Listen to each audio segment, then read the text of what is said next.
Assalamualaikum warahmatullahi wabarakatuh. Alhamdulillahirabbil alamin wa bihi nasta'in. Amma ba'du. Pada kali ini kita sudah memasuki bulan Ramadan. Dunia yang kita hadapi saat ini berbeda dengan dunia yang kita hadapi tahun lalu. Salah satu ciri-ciri dunia merupakan dunia al-makanul musibah. Dunia merupakan tempat musibah, tempat ujian.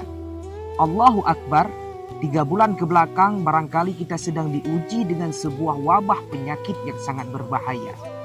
Mungkin di beberapa negara sudah menjadi musuh yang sangat nyata terhadap penyakit ini. Di Indonesia juga demikian. Berapa waktu yang lalu pemerintah sudah memberikan peringatan kepada kita terkait dengan wabah penyakit ini.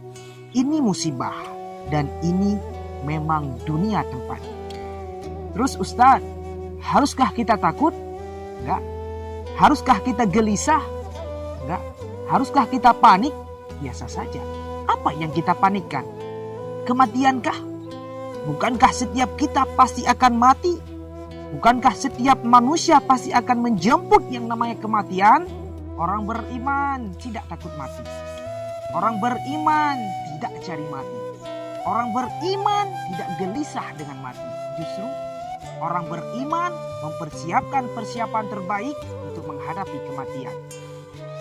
Maka tugas kita untuk menghadapi musibah yang melanda ini. Bagaimana dalam firman Allah? وَلَنَبْلُوَنَّكُمْ بِشَيْءٍ مِنَ الْخَوْفِ وَالْجُوعِ وَنَقْصٍ مِنَ الْأَمْوَالِ وَالْأَنْفُسِ وَالثَّمَرَاتِ وَبَشِّرِ الصَّابِرِينَ. Tugas kita hanya sabar menghadapinya. Bagaimana caranya?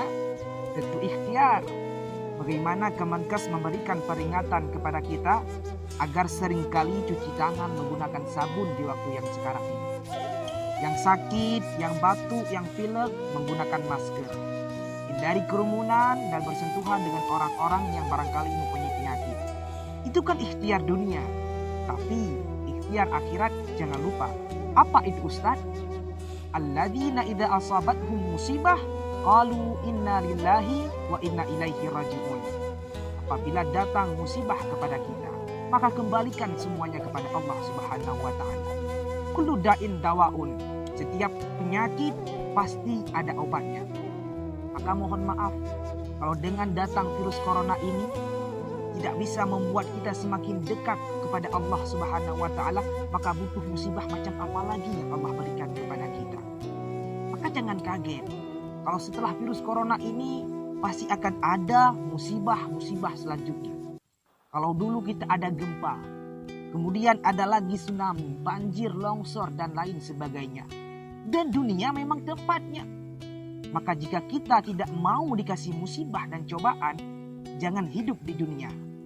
Karena dunia memang tempatnya. Mungkin di antara kita ada yang sedang mengikuti tes atau seleksi, maka jangan salahkan soalnya. Karena yang salah adalah jawabannya. Kalau saat ini kita sedang dilanda musibah, mungkin di keluarganya, mungkin di rumah tangganya, di pekerjaannya, maka jangan mengeluh. Karena Allah tidak mungkin memberikan suatu beban kepada hambanya kecuali di luar kemampuannya. Corona didatangkan ke kita bukan tanpa sebab. Karena Allah paham kita bisa mengantisipasinya. Allah paham kita bisa mengatasinya. Karena Allah paham kita bisa menyelesaikannya. Maka oleh karena itu, mari kita jadikan musibah ini sebagai pelajaran bagi kita. Dan itu memang ciri-cirinya. Kemudian, dunia al-makanul ibadah. Dunia merupakan tempatnya ibadah. Orang akan semakin baik menghadapi setiap cobaan jika bagus ibadahnya. Semakin baik ibadahnya, maka semakin kuat hati untuk menjalani setiap musibah. Semakin dia mendekatkan diri kepada Allah, maka dia semakin dekat jawaban jalan keluar dari setiap persoalan dalam kehidupannya. Maka mari kita jadikan pelajaran bagi kita ini. Mari kita lihat dalam surah Al-Mulk ayat 2. Alladzi khalaqal mauta wal hayata liyabluwakum ayyukum ahsanu amala. Dialah Allah yang menjadikan kita sebagai kematian dan kehidupan. Bahasa lainnya, dialah Allah yang menguji kita manusia dengan sesuatu yang menyedihkan dan sesuatu yang membahagiakan. Maka serahkan semuanya kepada Allah. Hidup kita ini Allah pasti sudah mengetahui apa yang akan terjadi kepada kita.